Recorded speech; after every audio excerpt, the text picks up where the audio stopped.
everyone. Glad to see you here today. We are here with Harvey Hazen, who is going to be talking to us about the 7 keys to great leadership, tips and keys that not only apply to you as the parent, but ones that you can use to enable and empower your children.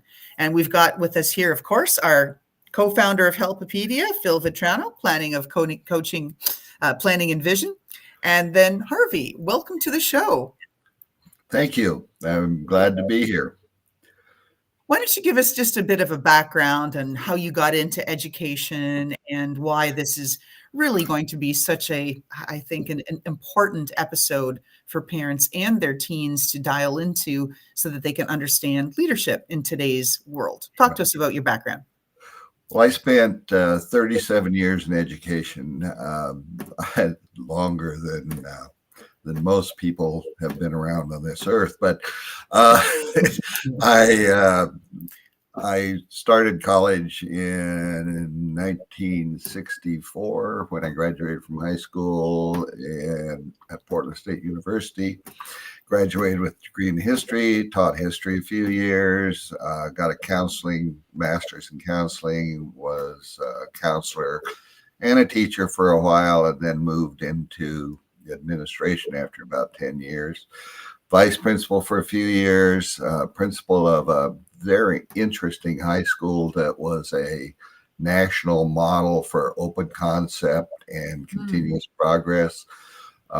Unfortunately, it didn't last because people don't like things that are different, not because it didn't do well, but because it had problems with the community. And guess who? I got to be the principal that moved it back towards a more traditional school. Then I got a superintendent's credential and had a small district over in Eastern Oregon, and then moved to a district in Western Oregon that was a large district, going through some difficult times, and spent a few years there, retired after 30 years in Oregon. And my wife said, "You can't retire. You got to go back to work. You bought too many toys." So I came up to Washington and I worked another 7 years in a really, really small district, K7 district with about 280 kids. A lot of fun. I really enjoyed that district. So that was my career. I retired. Again, for the second time? Yep, second time. East Washington, played with my dogs. My wife passed away in 2019, and then COVID, and I looked around at what was going on with schools and said, I got to try to do something with it to help. And that's when I started up with Hazen Educational Consulting. And at first I was going to just do some coaching, and I've done some of that. And now I've kind of moved, and I've got a website developing into working more with administrators, teachers, and parents around issues of how we deal with our kids in school. I think for a lot of reasons, testing, the pressures of COVID, et cetera, we've kind of dehumanized what we're doing in schools. And I think we need to come back to a more humanistic approach to our schools. So that's here's to that. And no bots teaching our kids online, right? Yes, no bots teaching our kids online. However, I have ran across some very interesting programs that are partnering with public schools and with homeschoolers that are online with certified teachers, and that's got a lot of promise, I think. But because of the combination, right? Yeah. So, all right. Well, that's a tremendous background. As you said, it's a lot of years in education. You've probably seen, one or two things. So we're excited to have you put all of that thought and experience into the 7 keys to great leadership. So take it away, Harvey. What would you say is the first key? Well, I think building respect is the first key that I think is maybe one of the absolute most important aspects of leadership, because respect amongst the people you're leading, whether it's a classroom of kids, whether it's your children, whether it's your teachers, whether it's your administrative team. Respect is kind of the currency of leadership. If you have the respect of the people you're dealing with, then when something difficult happens, um, they will accept that you are doing things in their best interest. Whereas if you do not have their respect and something difficult happens, then you become a manager, not a leader. You just have to do what you have to do. And those folks tend to not last very long in leadership roles, No. right, frankly. So respect, I think, is the first one. And I think the way you build respect um, is to work in a fashion with that gives people the chance to know you as a person, to talk to you as a person, to feel comfortable with you as a person, and to express themselves. And if you can build that into a classroom or your leadership team or whatever, that goes a long ways. There's a saying, and it's been attributed to a whole bunch of different people, but um, people don't care how much you know until they know how much you care. Yes. And I think there's a lot of truth to that. So respect would be my number one. I'd like to ask a question about that. So, given that you've had nearly 4 decades in education, in various roles, like you said, various districts, Right. some larger, some smaller, administrative roles, vice principal, principal, superintendent, even. Do you think respect is dead? I don't think it's dead, but I think it's taken some pretty severe blows. And I think it's taken some pretty severe blows for a whole variety of reasons. I guess we could blame a lot of it on COVID, but I think our society has gotten very materialistic in terms of how they operate, and very wanting to see results rather than working with people to help them to see the results along the way.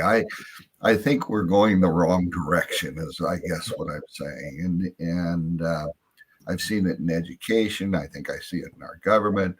I think I see it in a lot of places where we just don't have the respect, however you want to put it, for authority, or we don't Yes. have the respect for people we deal with.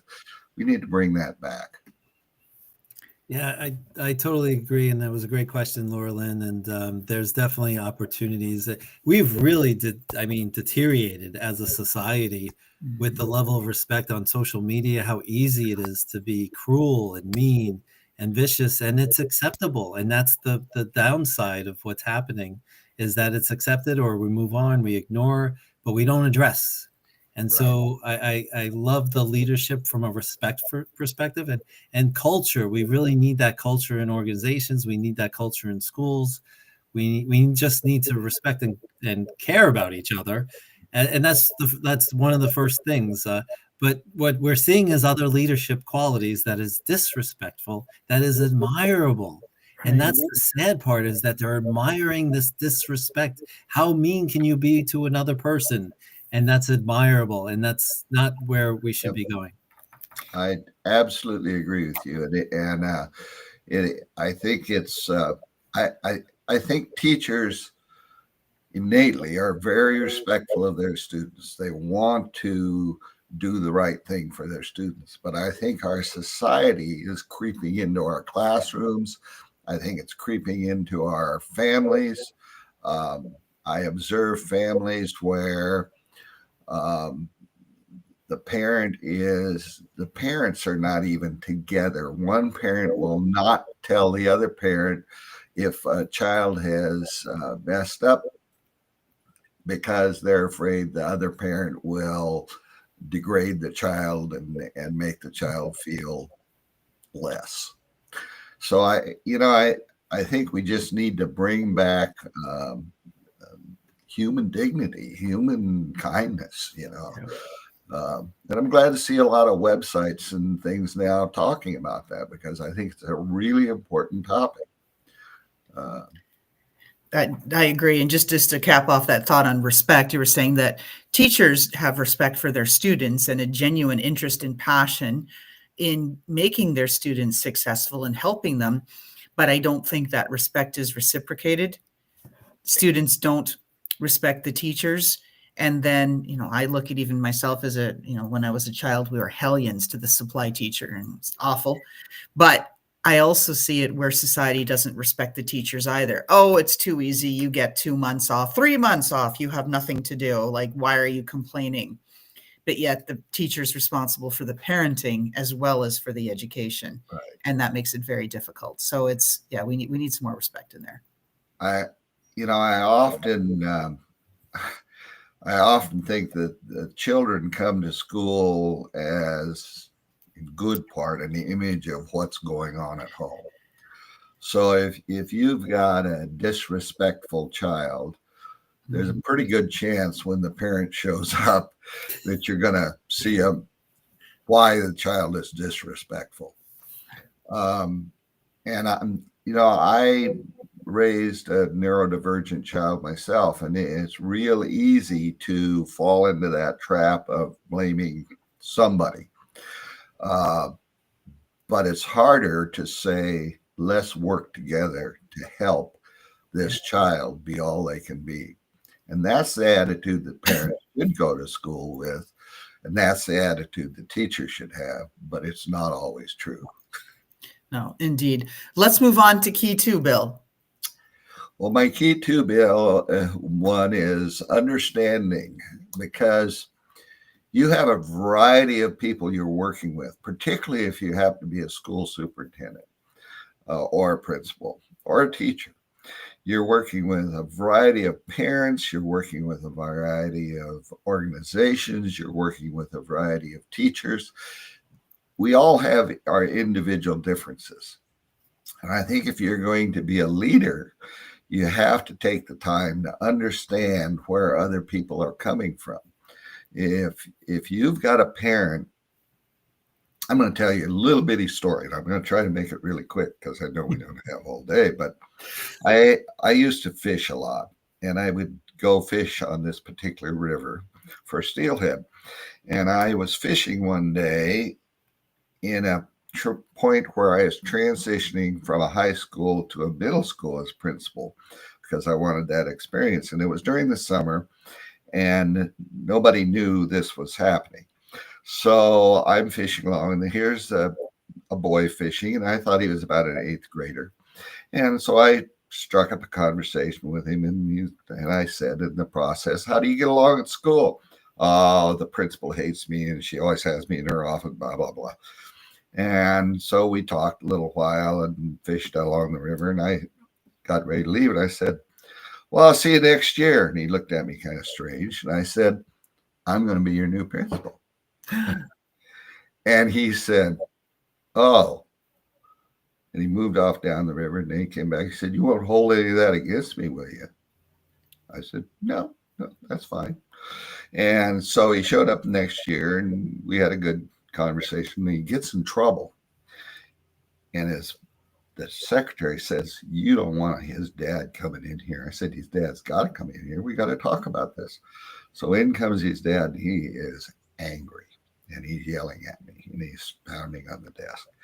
And I'm just looking at him saying, I said, your son is in a little bit of trouble, but it's not serious. And I said, he's a good kid. I said, we need to settle down and work together to make him what he can be. And the dad just stopped. And he said, nobody ever said anything like that to me before. Mm. And I said, well, we need to work together for your child. And if we can do that, then he's going to be fine. So we talked, and he left, in a very good mood, said goodbye to the secretary and stuff. And she walked in and said, what did you do with him? I said, I just told him he had a good kid and that we needed to work together. A lot of times an administrator wouldn't do that. The administrator would be defensive and angry back at the parent.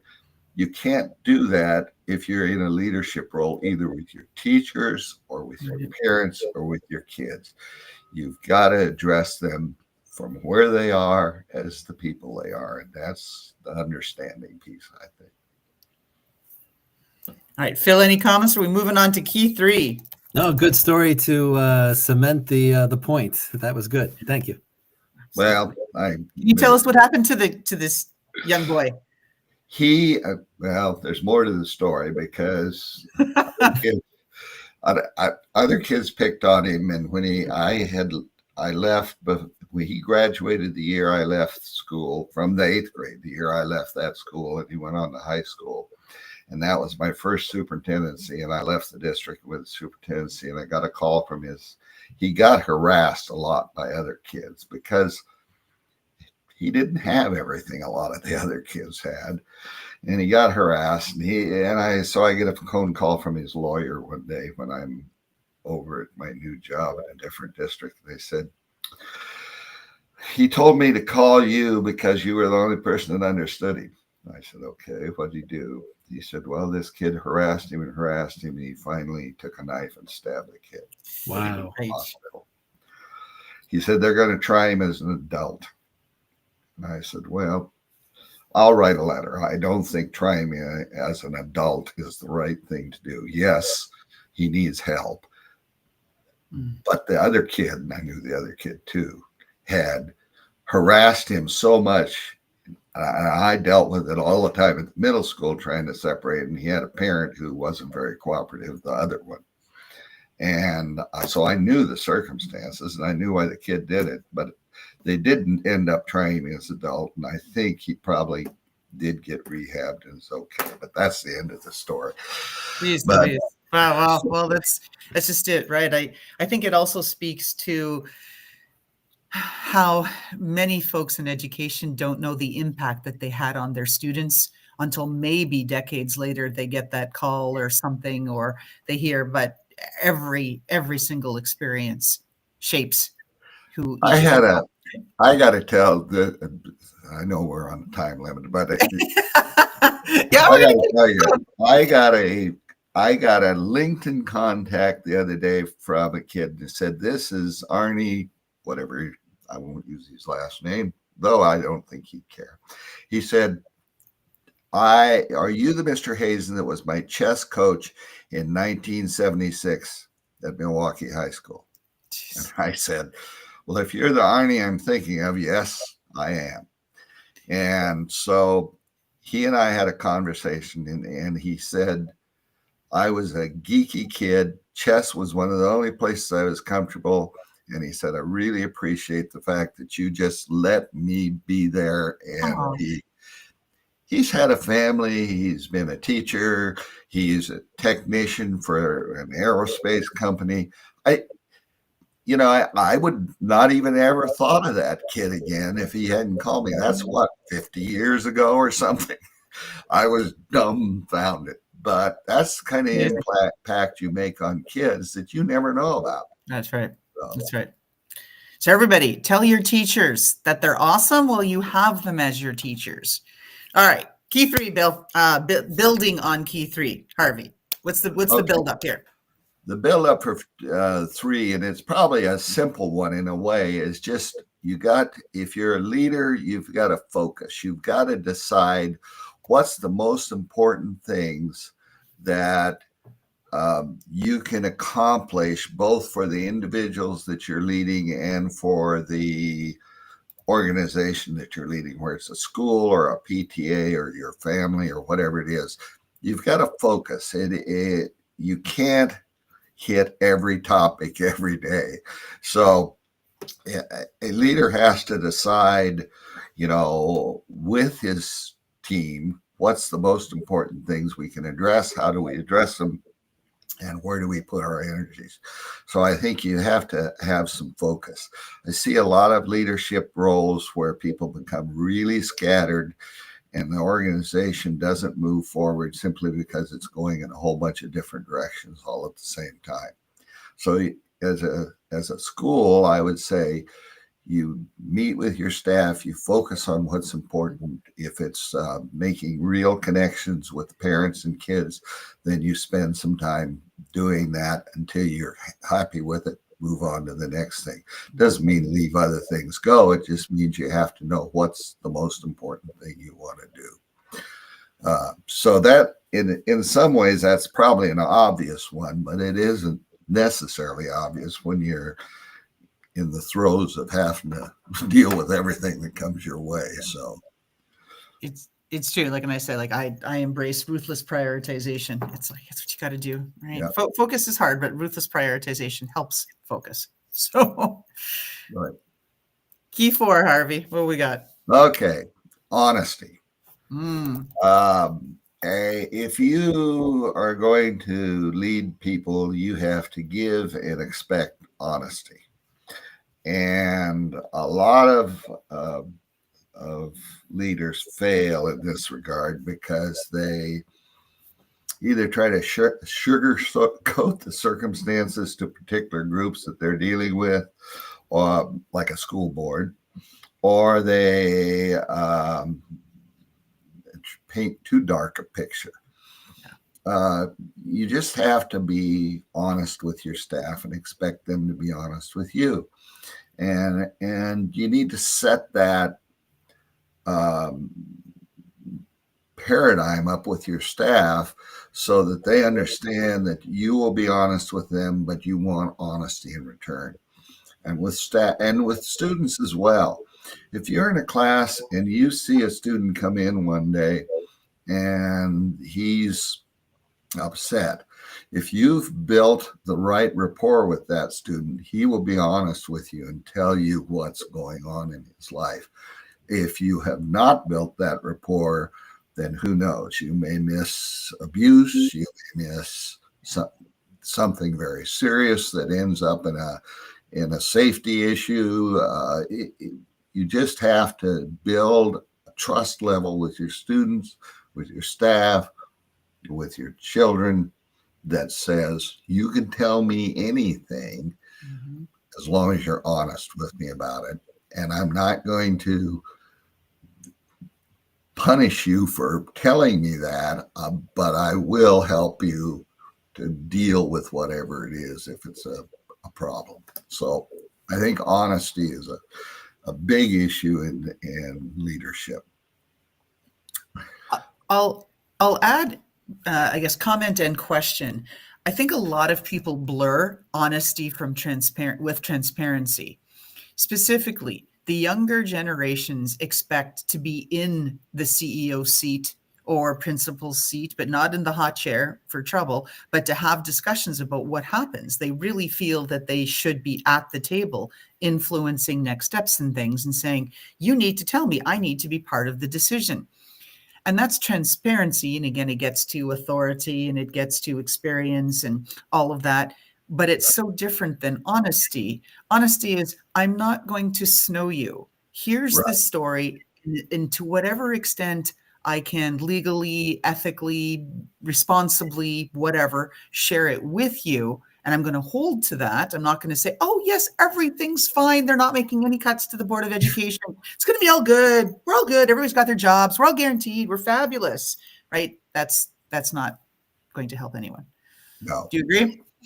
And you're right. The honesty and transparency thing is a fine line. And you have to kind of manipulate that line without, crossing over into areas that you're divulging something that you shouldn't be divulging versus your duties to, say, report abuse or something. You have to. It's a hard line to walk, and people fall over that line quite often, So, and I would always tell my staff, if I can tell you what's going on, I will tell you. If you know there's something going on and I don't tell you, it's because I can't tell you. It's honesty, like you said, coming up to the line of transparency as close as you can, right? That is There you go. Right. So, Yeah. People blur it. So that so two core values you're sharing: the respect and the honesty, really important, and the transparency, certainly from an honest perspective. It's what's the message, right? So there's things you can't talk about that are confidential, that you're providing honest, feedback from the people that you're reporting to, and if they say you cannot share this information and you're agreeing to that, you're being honest with them, as well as you're honestly working with your staff to let them know there's just some, conversations we are unable to have behind the scenes, and that's the position that I'm holding. And you'll have to wait for more information as we get it. Things like that. yeah, and you need to set up those understandings early on in your Manage expectations. Absolutely. Yes. Is that the fifth key? Yeah. Manage expectations? Is that what we got here? So I type it in? Well, our fifth one that I had on here, and I'm not sure if I strayed from what I gave you originally. It's been a little while, but I have the fifth one on here is values, and it fits in very well with our discussion about honesty and transparency, because if you have to, as a parent, you have to have a certain value system, and you have to be able to hold to that value system. And that is one of the hardest things. If you have a teacher, let's say, that steps over the line, and it violates your values, and they know it violates your values or the values that they should hold as a teacher, then you've got to do the right thing. And in some cases, you may have to release a teacher that has been a friend of yours. Or you may have to turn in a parent for abuse that has been a friend of yours. You have to do the right thing. And in terms of values, my value as an educator was always safety first. Safety for kids first, safety for my staff first. That had to be the very top value. And the next value had to be, are we doing the things that are going to help children to be successful when they move on from us? If we're not doing that, and if we're just going through the motions, then that violates my value system. So, and again, if you're in a leadership role, you have to be very clear with who you're working with that. And one of the hard things for me as a superintendent was getting that across to board members, because board members are lay people. They're looking in from the outside, and oftentimes a board member will want to step in and do something in the school that they shouldn't be doing. So whenever I took a job as a superintendent, I would have a clear understanding with my board. You set policy. I give you guidance. If we need a lawyer to determine whether it's legal or not, we get a lawyer. But you don't show up in my school and tell me what to do, because as an individual, you don't have any more power than anybody else in the school does. You have the power when that board is sitting there and meeting. Don't interfere with the administration of the district, because then teachers don't know who they're responsible to, and kids don't know who they're responsible to. I've seen districts where a board member would show up at a bus stop to try to make the kids behave a certain way. And it doesn't work. I mean, they set policy, and the parents also don't understand that relationship. As administrators, we work for a board, and as each district should have, and probably does, have a hierarchy of complaint procedures. You start with your teacher, you go, okay, and you have a board. A lot of people will say, well, the administrator wouldn't do this, this, and this, and this. My question is always, well, what was the board policy? And if you didn't like the board policy, you shouldn't have stopped with the administrator. You should have went to the board. You should have told the board what you told your administrator. And a lot of parents are reluctant to do that because the administrator is viewed as an employee and the board is viewed as peers, and they won't go to the board. And it creates a lot of problem within the administrative team if you've got people who are upset with them and they're following a board policy. So parents, if you're listening, you have a board, they're elected, they're your board. And if you've gone through all your district steps and you haven't gotten an answer, then go to your board. Be respectful, be organized, tell the board what you think should happen. And if it's a reasonable request, who knows? You may get what you want. So, well, I think that's good guidance, right? Again, and just use the system as it's intended, right? Work your way through. Now we're getting a little tight on time, Harvey. So maybe if we could go through key 6 into key 7. 6 is just presence. Just be present. Go to if you're a leader, go sit in the classroom, see what kids are doing. Just, be with your teachers, go to the faculty room, just be present. I think that's really important. And number 7 is the communication piece. And we've pretty well talked about that, but communicate with all of your groups that are in your PTA, your board, your community in general, your newspaper, if you're a leader in a school, spread your communication net broadly because they want to know what's happening, and you're the person that can tell them what's happening. My bonus part, and is kind of funny. I said I'd give you a bonus. Have a sense of humor. Yes. Kids respond to a sense of humor. Parents respond to a sense of humor. Even your board will respond to a sense of humor sometimes. Oh, yeah. But don't treat it as if it is so serious that you cannot have a good laugh about things, even when they're going wrong. And I had one district that was a mess, and it was when I took it, and I hope I left it better, but it was a difficult district for a whole variety of reasons, some of which was the state's fault. But I would come out of the office with my staff, my administrative staff, and we'd be laughing or telling a joke or something. My secretary one day said to me, "What in the world is there to laugh about around here? It's a mess." I said, "Well, you've got 2 choices. You can laugh or you can cry. If you cry, you're not going to accomplish anything other than spread grief to everybody else.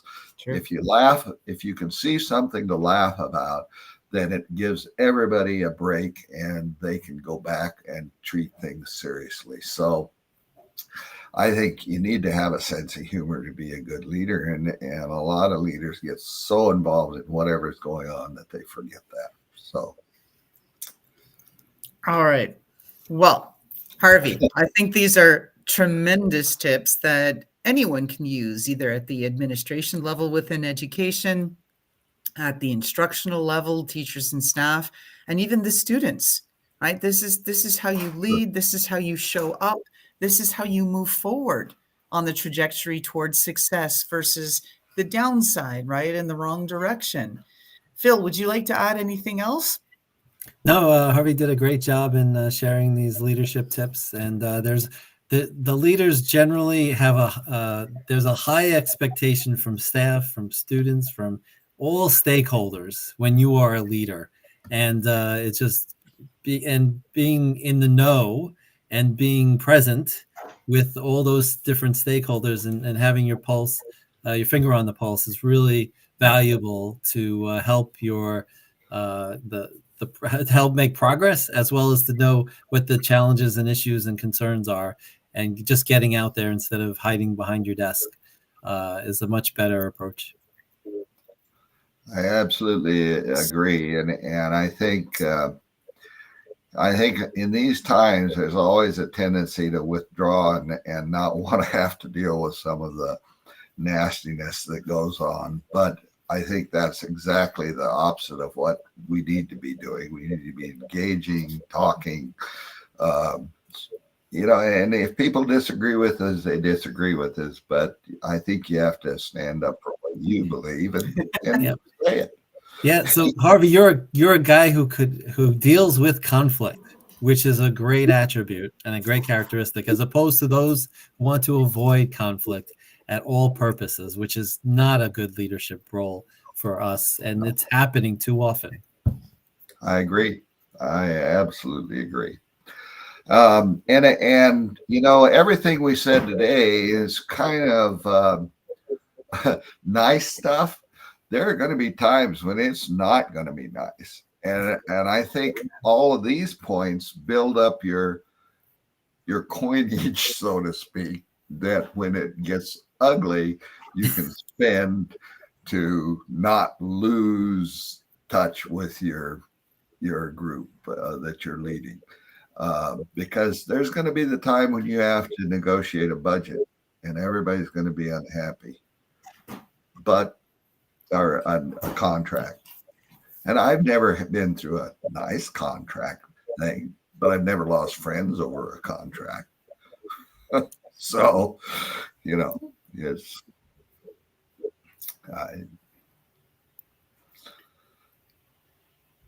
Excellent. Thank you. All right.